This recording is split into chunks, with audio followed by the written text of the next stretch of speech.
ምዕራፍ 20 በዚያም ወራት ሕዝቅያስ እስከ ሞት ድረስ ታመመ። ነቢዩም የአሞጽ ልጅ ኢሳይያስ ወደ እርሱ መጥቶ እግዚአብሔር እንዲህ ይላል፣ ትሞታለህ እንጂ በሕይወት አትኖርምና ቤትህን አስተካክል አለው። ፊቱንም ወደ ግድግዳው መልሶ እንዲህ ሲል ወደ እግዚአብሔር ጸለየ። አቤቱ በፊትህ በእውነትና በፍጹም ልብ እንደሄድኩ ደስ የሚያሰኝህንም እንዳደረግኩ ታስብ ዘንድ እለምንሃለሁ። ሕዝቅያስም እጅግ አድርጎ አለቀሰ። ኢሳይያስም ወደ መካከለኛው ከተማ አደባባይ ሳይደርስ የእግዚአብሔር ቃል እንዲህ ሲል መጣለት። ተመልሰህ የሕዝቤን አለቃ ሕዝቅያስን እንዲህ በለው፣ የአባትህ የዳዊት አምላክ እግዚአብሔር እንዲህ ይላል፣ ጸሎትህን ሰምቻለሁ፣ እንባህንም አይቻለሁ። እነሆ እፈውስሃለሁ። በሦስተኛውም ቀን ወደ እግዚአብሔር ቤት ትወጣለህ። በዕድሜህም ላይ 15 ዓመት እጨምራለሁ። አንተንና ይህችን ከተማ ከአሦር ንጉሥ እጅ እታደጋለሁ። ስለ እኔም ስለ ባሪያዬም ስለ ዳዊት ይህችን ከተማ እጋርዳታለሁ። ኢሳይያስም የበለስ ጥፍጥፍ አምጡልኝ አለ። አምጥተውም በእባጩ ላይ አደረጉለት፣ እርሱም ተፈወሰ። ሕዝቅያስም ኢሳይያስን እግዚአብሔር እንዲፈውሰኝ እኔስ በሦስተኛው ቀን ወደ እግዚአብሔር ቤት እንድወጣ ምልክቱ ምንድር ነው አለው። ኢሳይያስም እግዚአብሔር የተናገረውን ነገር እንዲፈጽመው ከእግዚአብሔር ዘንድ ምልክቱ ይህ ይሆንልሃል።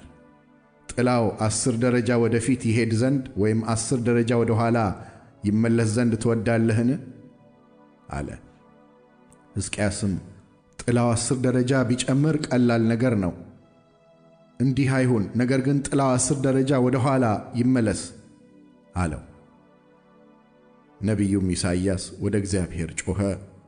ጥላውንም በአካዝ የጥላ ስፍራ ሰዓት ላይ በወረደበት መንገድ 10 ደረጃ ወደ ኋላ መለሰው።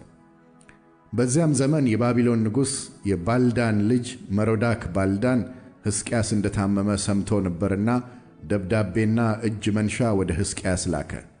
ሕዝቅያስም ደስ አለው።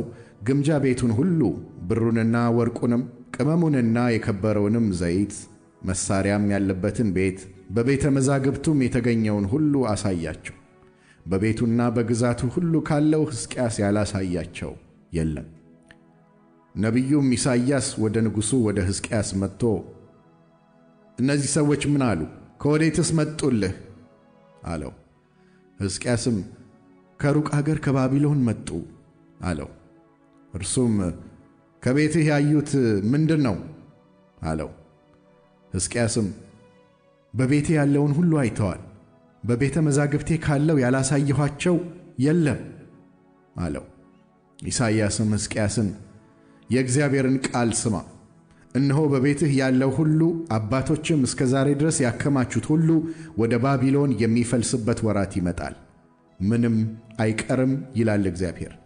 ካንተም ከወጡት ከምትወልዳቸው ልጆችህ ማርከው ይወስዳሉ፣ በባቢሎንም ንጉሥ ቤት ውስጥ ጃንደረቦች ይሆናሉ አለው።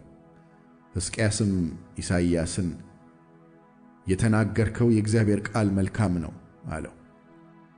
ደግሞም በዘመኔ ሰላምና እውነት የሆነ እንደሆነ መልካም አይደለምን አለ። የቀረውም የሕዝቅያስ ነገር ጭከናውም ሁሉ ኩሬውንና መስኖውንም እንደሠራ ውሃንም ወደ ከተማይቱ እንዳመጣ በይሁዳ ነገሥታት ታሪክ መጽሐፍ የተጻፈ አይደለምን? ሕዝቅያስም ከአባቶቹ ጋር አንቀላፋ፣ ልጁም ምናሴ በእርሱ ፋንታ ነገሠ።